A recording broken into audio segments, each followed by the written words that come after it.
Apa yang diorang jumpa? Mayat bersepah. Ada yang dekat sofa ruang tamu. Ada dekat atas meja makan dekat dapur. Assalamualaikum semua, apa khabar? Selamat datang ke Hari Semalam.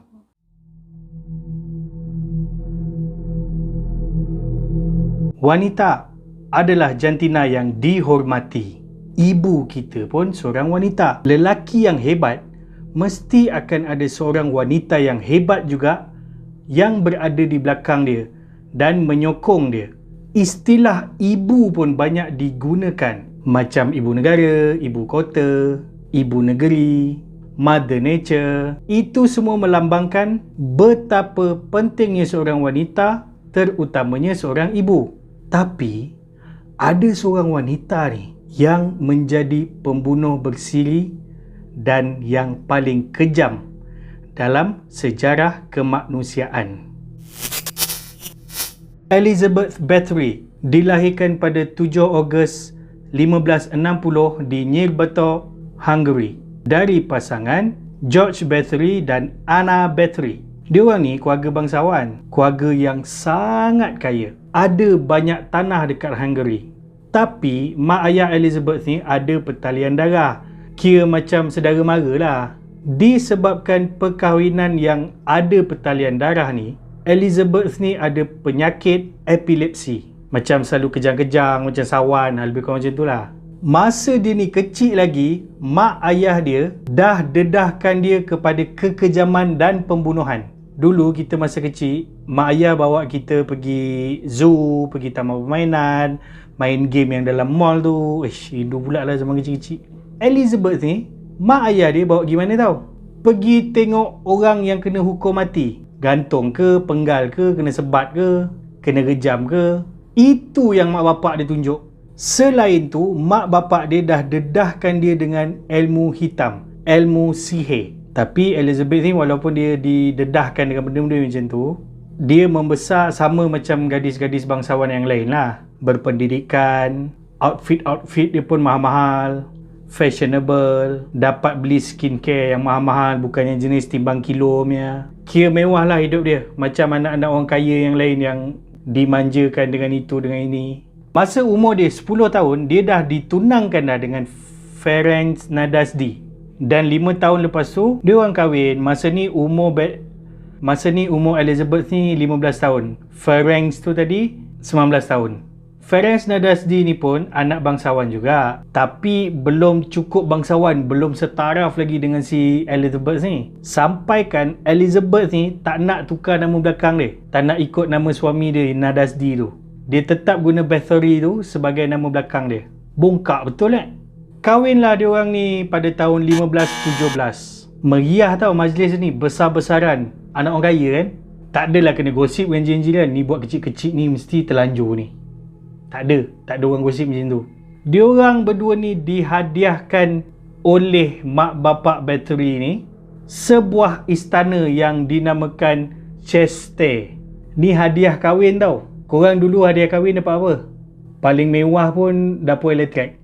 Setelah 3 tahun diorang berkahwin, pada tahun 1578, suami dia dapat jadi ketua tentera. Lepas tu kena ikut pula mengetuai perang Ottoman. Bila dah naik pangkat, Ferenc dengan Elizabeth ni dah jarang jumpa. Elizabeth ni pun sibuk sebab dia menguruskan ladang-ladang dengan kebun-kebun yang diorang ada. Masing-masing busy lah. Disebabkan dua-dua sibuk, 10 tahun perkahwinan diorang tak dapat cahaya mata. Namun akhirnya setelah 10 tahun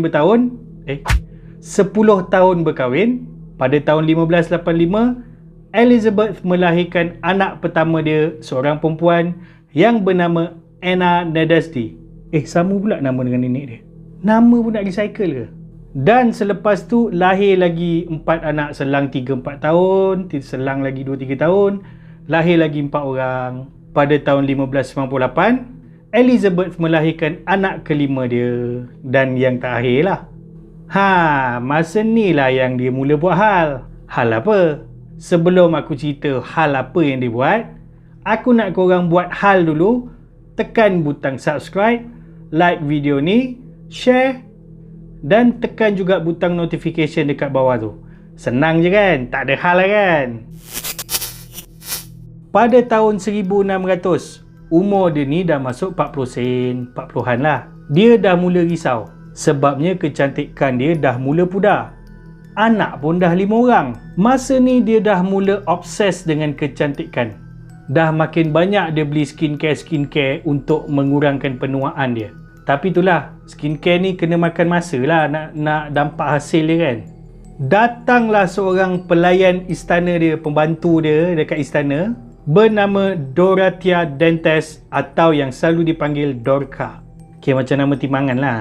Elizabeth ni ceritalah dekat si Dorca ni, aku nak cantik lah, macam mana aku nak dapatkan cantik macam dulu masa muda-muda, dia kata. Dorca bagi idea. Puan kan tahu cara guna sihir. Masa kecil-kecil kan Puan pernah belajar. Terus Elizabeth ni dapat idea. Dia pun belajar balik cara-cara guna sihir yang dia belajar dulu tu. Dorca ni pun join sekali, bantu dia sekali. Dorca bagi tahu Elizabeth macam mana cara dia nak kekal muda dan cantik. Kata Dorca, dia kena minum dan mandi darah daripada gadis-gadis muda yang masih perawan, masih anak dara, bukan janda, belum kahwin. Elizabeth ni tolak lah sebab yelah, apa hal pula nak kena pakai darah pula? Nak kena bunuh orang ke? Namun pada satu hari, salah seorang pembantu Elizabeth dalam istana tu, yelah istana kot, takkanlah pembantu 2-3 orang je, mestilah ramai. Pembantu dia ni gadis muda anak dara. Dia sikat rambut si Elizabeth ni, melayan dia lah. Tengah sedap dia sikat dia tu tersangkut dekat rambut Elizabeth ni. So tersangkut dia tu tertarik, macam tersangkut di skala 5 macam tu lah, rambut panjang kan. Marah si Elizabeth ni, dia terus lempang perempuan tu, terus berdarah bibir dia.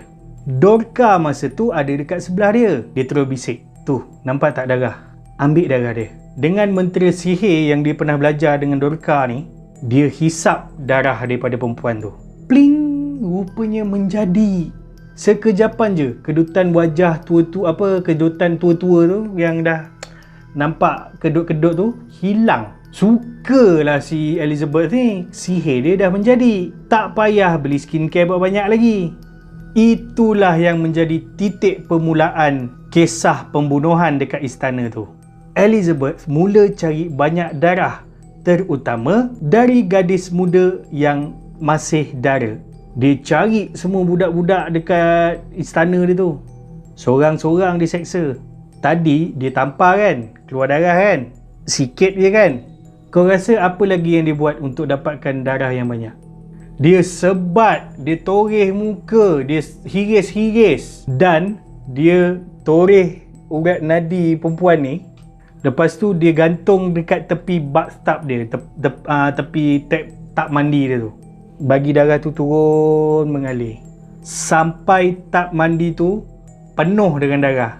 Bayangkanlah berapa ramai yang tergantung kat tepi tu untuk penuhkan darah dalam tap mandi tu. Dah kena seksa, memang confirm lah mati.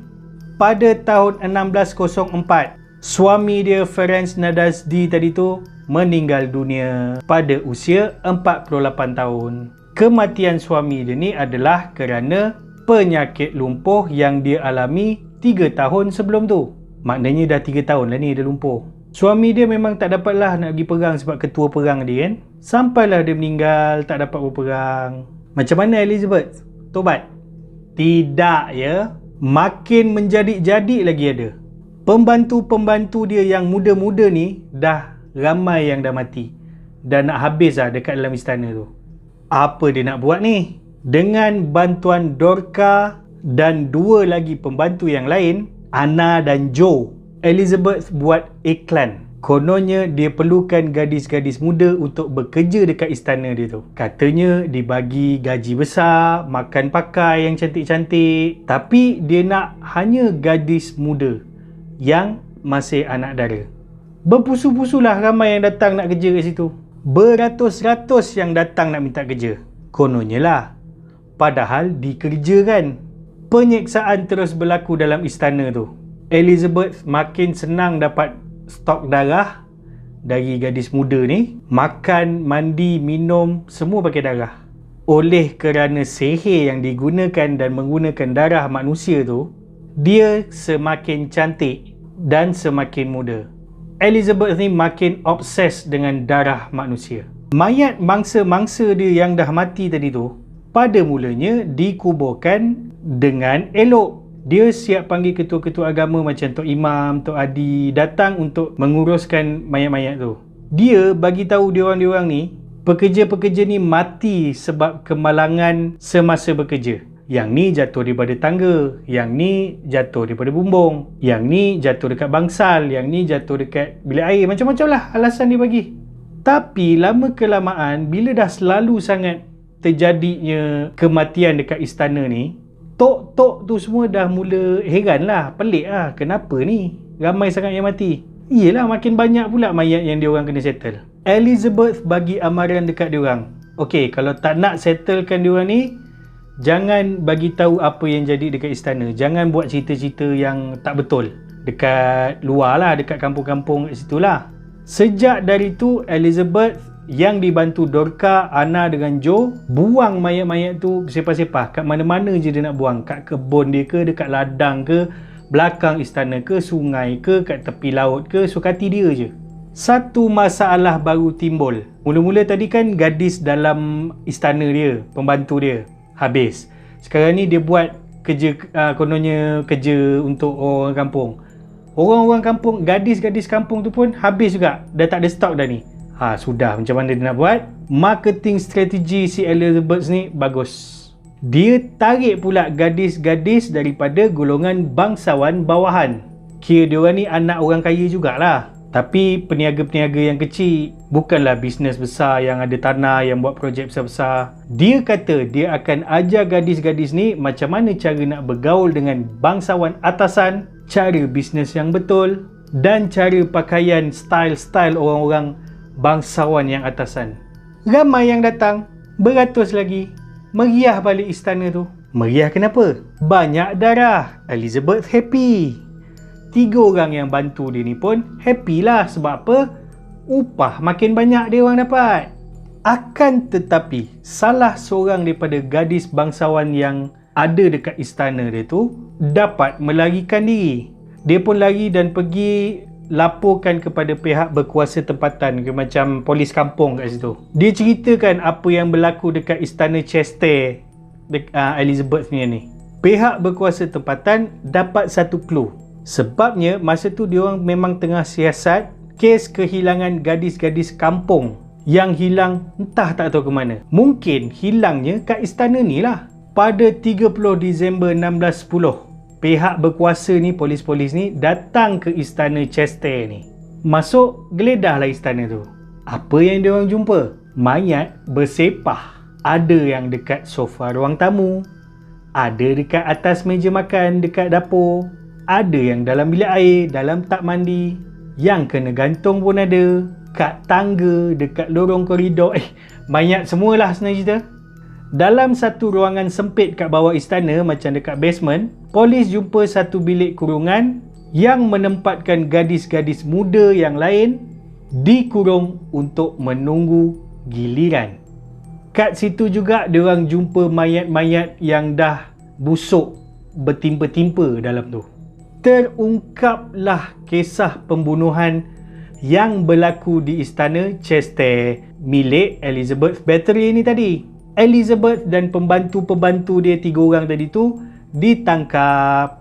Masa persidangan, polis dapati lebih 600 mangsa yang telah dibunuh oleh Elizabeth. 600 baik. Tapi makcik ni punya sombong, sekali pun dia tak pernah datang mahkamah. Pada tahun 1611, ketiga-tiga pembantu Elizabeth yang bantu dia tadi ni, siapa tadi? Anna, Dorcas dengan Joe, dihukum mati dengan cara dibakar dan dipenggal. Elizabeth macam mana? Terlepas daripada hukuman mati. Sebabnya dia ni golongan bangsawan berstatus. Orang kaya mana boleh kena hukum mati? Macam selalu dengar orang kaya terlepas hukuman ni kan. Elizabeth hanya dihukum penjara dekat istana dia sendiri. Dia diletakkan dalam satu bilik yang tak ada pintu, tak ada tingkap, yang ada hanya lubang kecil untuk bagi makan. Dan pada 21 Ogos 1614, Elizabeth ditemui meninggal dunia di bilik tahanannya dalam keadaan tertiarap, telongkop, ketika usia dia 54 tahun. Itulah dia kisah pembunuhan kejam yang dilakukan oleh seorang wanita bangsawan. Kalau korang merancang nak pergi Hungary, nama Elizabeth Bathory ni jangan korang sebut. Memang dilarang.